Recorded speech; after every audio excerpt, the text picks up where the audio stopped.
திருப்பூரில் நடந்த திமுக கூட்டத்திற்கு ஆடு மாடுகள் போல வாகனங்களில் அழைத்து வரப்பட்டவர்களுக்கு பணப்பட்டுவாடா செய்யப்பட்ட காட்சிகள் ஊடகங்களில் வைரலாகி இருக்கிறது. இதெல்லாம் ஒரு விஷயமா? தேர்தல் நேரத்தில் ஓட்டுக்காக பணம் கொடுப்பதையே தவறு என்று நினைக்காமல் அது அரசியல் உரிமை என கருதுவதுதான் திராவிட மாடல். இப்படி பணம் கொடுக்கும் திமுகவும் உழைக்காமல் பணம் வாங்கும் மக்களும் தமிழகத்தில் இருக்கும் வரை ஊழலும் ஒழியாது, வளர்ச்சியும் இருக்காது என்பதுதான் சமூக ஆர்வலர்களின் உள்ள குமுறலாக இருக்கிறது.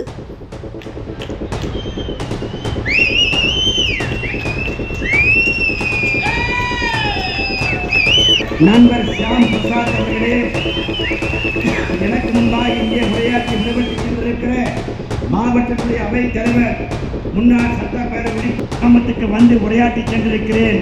என் வாழ்நாளில் பார்க்காத கூட்டம் இந்த கூட்டம் மட்டும்தான். ஒரு மாநாடை போல மிகப்பெரிய கூட்டம் நடத்தி இதன் மூலமாக நான்